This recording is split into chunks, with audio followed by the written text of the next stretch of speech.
होगा। हाँ अच्छा ओके, तो कैपिटल गेन में जाएंगे, ठीक तो है। कैपिटल गेन में ही जाना होगा, तो आपको हाँ 54F का यहाँ मिल जाएगा 86। 86। ठीक है, तो 1961 अगर आपको याद है तो वहां जाएंगे, नहीं तो ढूंढना तो पड़ेगा फिर।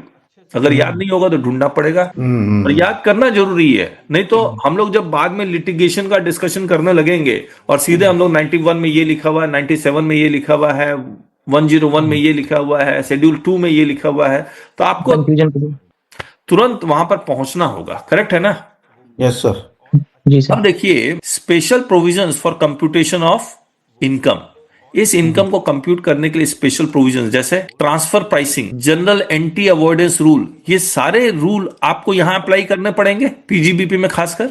Yes sir. तो पुराना था 92 से 94 बी, अब है 161 से 177। General anti avoidance rule 95 to 102, और ये है 178 टू 184। रिस्ट्रिक्शन ऑन ट्रांजेक्शन कि आप 269 SS TT वो सब में क्या लिखा हुआ था? Cash deposits, cash deposit, loan इतना कैश ले सकते हैं, वैसा वो सब अब 185 टू 189 में लिखा हुआ। 4 से नहीं, 9 5 4 5 से। फिर special provision relating to certain person, AOP, BOI, firm, HUF, इनका स्पेशल तरीका असेसमेंट करने का। Representative SSC, executor, succession, partition, non profit organisation, ये पहले था 159 टू 189A, अब है 302 से लेकर 355 तक। सर 269T था खाली, 2 नहीं था। हाँ जी, जो था 269T T था, खाली T था, T नहीं था। मुझे देखने दीजिए।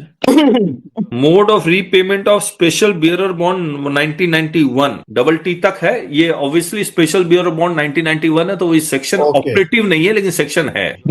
चलिए, तो दिस वी हैव डन। तो ये सेक्शन आपको याद होने चाहिए। मुझे लगता है कि, और मुझे लगा कि आज ही सारा याद हो जाएगा, लेकिन ऐसा हुआ नहीं। फिर computation of tax, interest and fees next session में, और filing of return, assessment and appeal, ये फिर जब ये हो जाएगा तो ये सेक्शन। फिर हमने क्या किया, ये 2025 का 1 to 3 4 to 10 11 12 ये पूरा सीरियली अरेंज्ड है आपका, ये आपको मिल जाएगा। ये देखिए पूरा मिल गया, ये शेड्यूल्स हो गए।